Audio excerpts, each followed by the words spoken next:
Curso del perdón, paso 11. ¿Cómo perdonar? El perdón verdadero implica mirar sin rodeos el pecado, la parte inexcusable y reconciliarse, a pesar de todo, con la persona que lo ha cometido.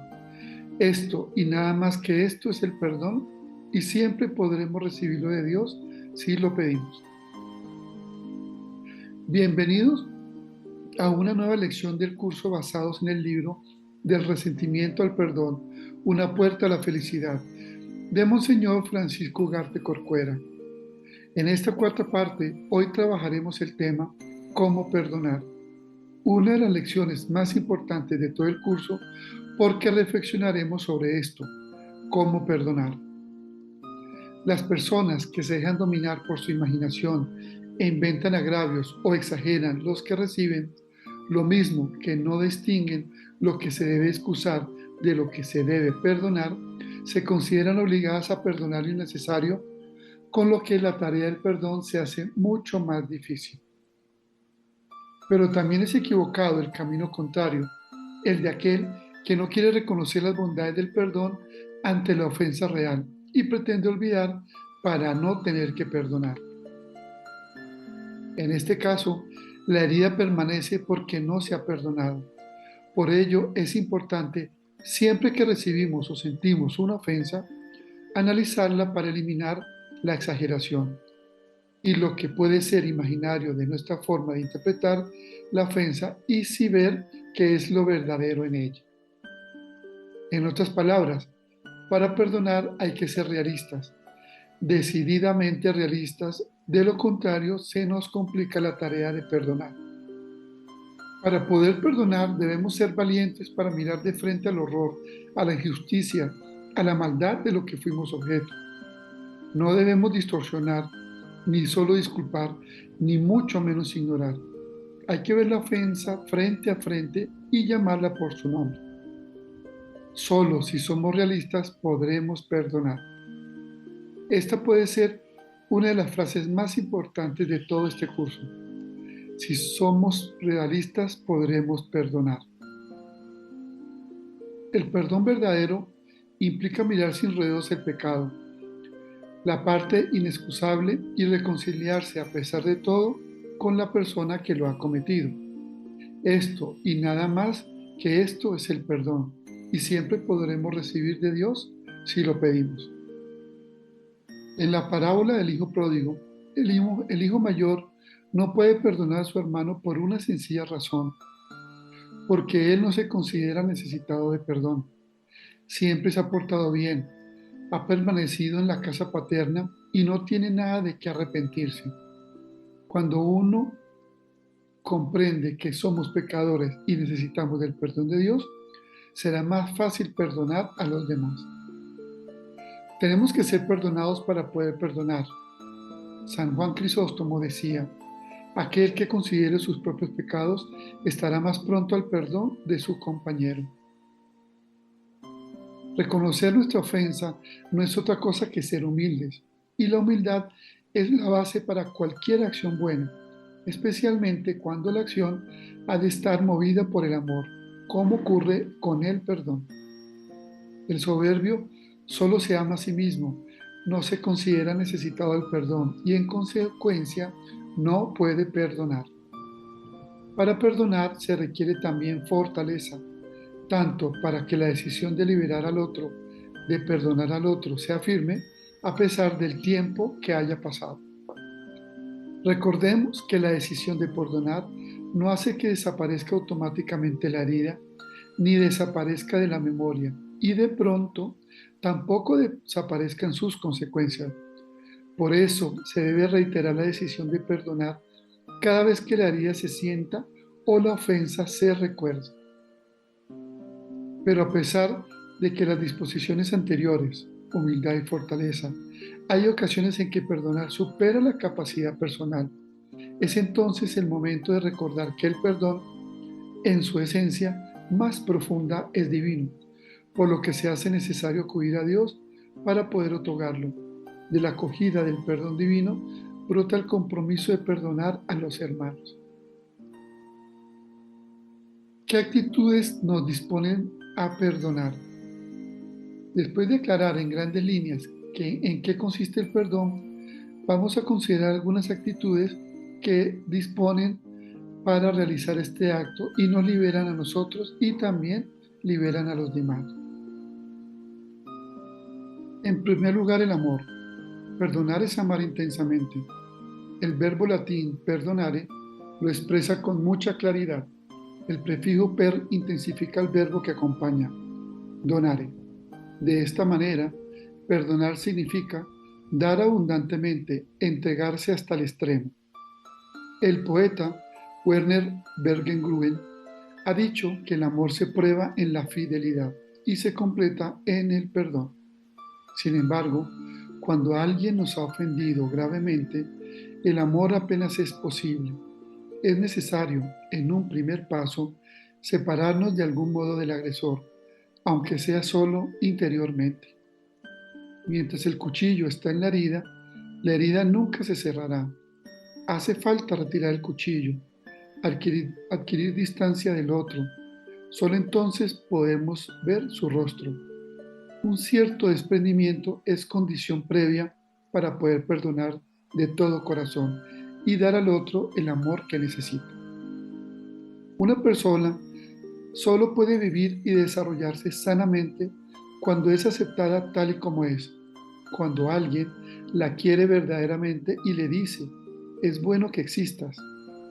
Hace falta no solo estar aquí en la tierra, sino que hace falta la confirmación en el ser para sentirse a gusto en el mundo, para que sea posible adquirir una cierta estimación propia y ser capaz de relacionarse con otros en amistad. En este sentido, se ha dicho que el amor continúa y perfecciona la obra de la creación. Amar a una persona quiere decir hacerle consciente de su valor propio, de su propia belleza. Una persona amada es una persona probada que puede responder al otro con toda verdad. Te necesito para ser yo mismo. Si no perdona al otro, de alguna manera le quito el espacio para vivir y desarrollarse sanamente. Este se aleja, en consecuencia, cada vez más de su ideal y de su autorrealización. En otras palabras, le mato en un sentido espiritual. Se puede matar realmente a una persona con palabras injustas y duras, con pensamientos malos o sencillamente negándole el perdón porque otro puede ponerse triste, pasivo y amargo. Kierkegaard habla de la desesperación de aquel que desesperadamente quiere ser el mismo y no llega a serlo porque los otros lo impiden. Cuando en cambio concedemos el perdón, ayudamos al otro a volver a la propia identidad, a vivir con una nueva libertad y con una felicidad más honda. La segunda actitud necesaria para el perdón es la comprensión. Es preciso comprender que cada uno necesita más amor que merece. Cada uno es más vulnerable de lo que parece y todos somos débiles y podemos cansarnos. Perdonar es tener la firme convicción de que en cada persona, detrás de todo el mal, hay un ser humano vulnerable y capaz de cambiar. Significa creer en la posibilidad de transformación y de evolución de los demás. Si una persona no perdona, puede ser que tome a los demás demasiado en serio, que exija demasiado de ellos, pero tomar a un hombre perfectamente en serio significa destruirle, advierte el filósofo Robert Speakman. Todos somos débiles y fallamos con frecuencia y muchas veces no somos conscientes de las consecuencias de nuestros actos. No sabemos lo que hacemos. Cuando, por ejemplo, una persona está enfadada, grita cosas que en el fondo no piensa ni quiere decir porque en realidad no las siente. Si la tomo completamente en serio cada minuto del día y me pongo a analizar lo que ha dicho cuando estaba rabiosa, esa persona puede causar conflictos sin fin. Si llevamos la cuenta de todos los fallos de una persona, acabaríamos transformándolo en un monstruo hasta el ser más encantador. Tenemos que creer en las capacidades del otro y dárselos a entender. A veces impresiona ver cuánto puede transformarse una persona si se le da la confianza, ¿Cómo cambia? Si se le trata según la idea perfeccionada que se tiene de ella. Hay muchas personas que saben animar a los otros a ser mejores. Les saben comunicar la seguridad de que hay mucho bueno y bello dentro de ellos, a pesar de todos sus errores y caídas. Actúan lo que dice la sabiduría popular. Si quieres que el otro sea bueno, trátale como si ya lo fuese. La tercera actitud necesaria para perdonar es la generosidad. Perdonar exige un corazón misericordioso y generoso. Esto significa ir más allá de la justicia. Hay situaciones tan complejas en las que la mera justicia es imposible. Si se ha robado, se devuelve. Si se ha roto, se arregla o sustituye. Pero si alguien pierde un órgano, un familiar o un buen amigo, es imposible restituirlo con la justicia. Precisamente ahí, donde el castigo no cubre nunca la pérdida, es donde tiene espacio el perdón. El perdón no anula el derecho, pero lo excede infinitamente. A veces no hay soluciones en el mundo exterior, pero al menos se puede mitigar el daño interior con cariño, aliento y consuelo. Convénzase que únicamente con la justicia no resolverán nunca los grandes problemas de la humanidad, afirma San José María Escrivá de Balaguer. La caridad ha de ir dentro y al lado, porque lo dulcifica todo. Y Santo Tomás resume escuetamente: la justicia sin la misericordia es crueldad. El perdón trata de vencer el mal con la abundancia del bien. Es por naturaleza incondicional, ya que es un don gratuito del amor, un don siempre inmerecido. Esto significa que el que perdona no exige nada a su agresor, ni siquiera que le duela lo que ha hecho. Antes, mucho antes que el agresor busca la reconciliación, el que ama de verdad ya le ha perdonado. El arrepentimiento del otro no es una condición necesaria para el perdón, aunque sí es conveniente. Es ciertamente mucho más fácil perdonar cuando el otro nos ha pedido perdón, pero a veces hace falta comprender que en los que obran mal hay bloqueos que les impiden admitir su culpabilidad. Podemos decir que hay modo impuro de perdonar cuando se hace con cálculos, especulaciones y metas. Te perdono para que te des cuenta de la barbaridad que has hecho. Te perdono para que mejores. Son algunas de las frases que podemos utilizar. Puede ser con fines educativos loables, pero en este caso no se trata del perdón verdadero que se concede sin ninguna condición, al igual que el amor auténtico. Te perdono porque te quiero, a pesar de todo. Puedo perdonar al otro incluso sin dárselo a entender.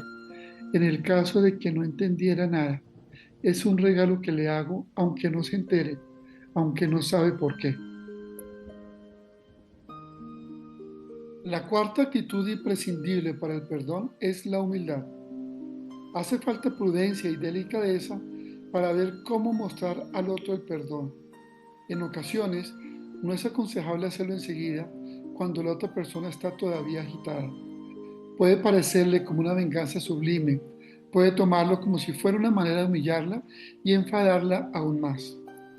En efecto, la oferta de la reconciliación puede tener carácter de una acusación, puede ocultar una actitud farisaica.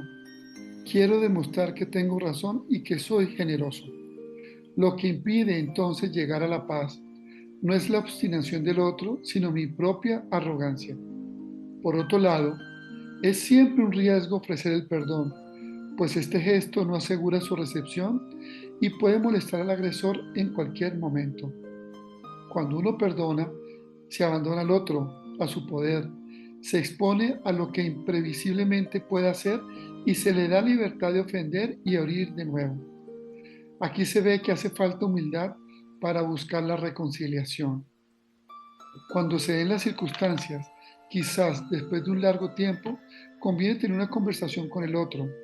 En ella se pueden dar a conocer los propios motivos y razones, el propio punto de vista, y se debe escuchar atentamente los argumentos del otro. Es importante escuchar hasta el final y esforzarse por captar también las palabras que el otro nos dice. De vez en cuando es necesario cambiar la silla, al menos mentalmente, y tratar de ver el mundo desde la perspectiva del otro. El perdón es un acto de fuerza interior, pero no de voluntad de poder. El perdón es humilde y respetuoso con el otro. No quiere dominar o humillarle. Para que sea verdadero y puro, la víctima debe evitar hasta la menor señal de una superioridad moral que, en principio, no existe. Al menos no somos nosotros los que podemos ni debemos juzgar acerca de lo que se esconde en el corazón de los otros. Hay que evitar que en las conversaciones se acuse al agresor siempre de nuevo. Quien demuestra la propia irreprochabilidad no ofrece realmente el perdón.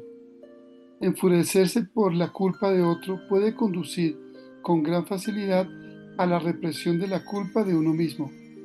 Debemos perdonar como pecadores que somos, no como justos, por lo que el perdón es más para compartir que para conceder.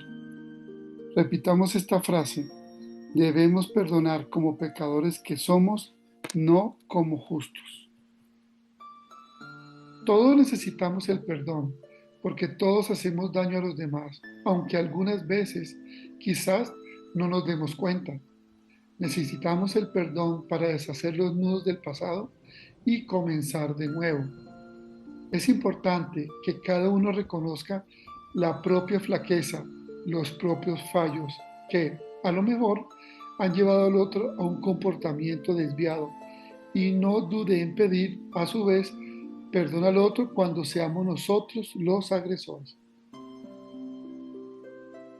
Finalmente, en la quinta actitud encontramos el abrirse a la gracia de Dios. No podemos negar que la exigencia del perdón llega en ciertos casos al límite de nuestras fuerzas. Se puede perdonar cuando el opresor no se arrepiente en absoluto, sino que incluso insulta a su víctima y cree haber obrado correctamente. Quizás nunca será posible perdonar de todo corazón, al menos si contamos solo con nuestra capacidad. Pero un cristiano nunca está solo. Puede contar en cada momento con la ayuda todopoderosa de Dios y experimentar la alegría de ser amado. El mismo Dios le declara su gran amor, siendo: no temas, que yo te he llamado por tu nombre, tú eres mío. Si pasas por las aguas, yo estoy contigo. Si por los ríos, no te abnegarán. Eres precioso a mis ojos, de gran estima, yo te quiero. Un cristiano puede experimentar también la alegría de ser perdonado. La verdadera culpabilidad va a la raíz de nuestro ser, afecta nuestra relación con Dios.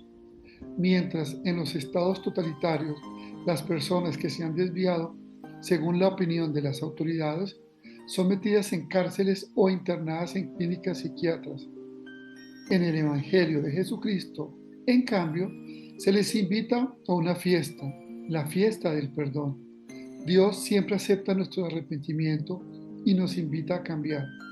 Su gracia obra una profunda transformación en nosotros, nos libera del caos interior y sana nuestras heridas. Siempre es Dios quien ama primero y es Dios quien perdona primero. Es Él quien nos da fuerzas para cumplir con este mandamiento cristiano que es probablemente el más difícil de todos. No se trata tanto de una exigencia moral. Como Dios te ha perdonado a ti, tú tienes que perdonar a los prójimos, cuando de imperativo existencial. Si comprendes realmente lo que se te ha ocurrido, no puedes por lo menos perdonar al otro. Si no lo haces, no sabes lo que Dios te ha dado. El perdón forma parte de la identidad de los cristianos. Su ausencia significaría, por tanto, la pérdida del carácter de cristiano. Por eso, los seguidores de Cristo de todos los siglos han mirado a su Maestro que perdonó a sus propios verdugos. Ha sabido transformar las tragedias en victorias. También nosotros, con la gracia de Dios, encontramos el sentido de las ofensas e injusticias en la propia vida. Ninguna experiencia que adquirimos es en vano. Muy por el contrario, siempre podemos aprender algo. También, cuando nos sorprende una tempestad o debemos soportar el frío o el calor. Siempre podemos aprender algo que nos ayude a comprender mejor el mundo, a los demás y a nosotros mismos. Gertrude von Lefon dice que no solo el claro día, sino también la noche oscura tiene sus milagros. Hay ciertas flores que solo florecen en el desierto, estrellas que solamente se pueden ver al borde del despoblado. Existen algunas experiencias del amor de Dios que solo se viven cuando nos encontramos en el más completo abandono, casi al borde de la desesperación. Reflexión final. Perdonar es un acto de fortaleza espiritual, un acto liberador. Es un mandamiento cristiano y además un gran alivio. Sin embargo, no parece adecuado dictar comportamientos a las víctimas. Es comprensible que una madre no pueda perdonar enseguida al asesino de su hijo. Hay que dejarle todo el tiempo que necesite para llegar a ese perdón. Si alguien acusara de rencorosa o vengativa, engrandecería su herida. Santo Tomás de Aquino, el gran teólogo de la Edad Media, aconseja a quienes sufren, entre otras cosas, que no se rompan la cabeza con argumentos, ni leer ni escribir. Antes que nada, deben tomar un baño, dormir y hablar con un amigo. En un primer momento, generalmente no somos capaces de aceptar un gran dolor. Necesitamos tranquilizarnos, seguir el ritmo de nuestra naturaleza que nos puede ayudar mucho. Solo una persona de alma muy pequeña puede escandalizarse de esto. Perdonar puede ser una labor interior auténtica y dura, pero con la ayuda de buenos amigos y sobre todo con la ayuda de la gracia divina es posible realizarlo. Con mi Dios salto los muros, canta el salmista. Podemos referirlo también a los muros que están en nuestro corazón. Examen de conciencia. No olvides detener el video, escuchar atentamente las preguntas y contestarlo desde el fondo de tu corazón. Primero, ¿quiero realmente perdonar? ¿Estoy dispuesto a hacerlo? 2. ¿Soy sincero para reconocer que también tengo faltas? 3. ¿Me arrepiento de las faltas y pecados que he cometido? 4. ¿Acudo al sacramento de la reconciliación para recibir el perdón de Dios? 5. ¿He puesto ya los medios para reparar mis ofensas a Dios y al prójimo? Gracias una vez más por estar con nosotros. Y recuerda, comparte este video y estas reflexiones con tus seres queridos. Reflexión del día. Debemos perdonar como pecadores que somos, no como justos. Solo siendo realistas podremos perdonar.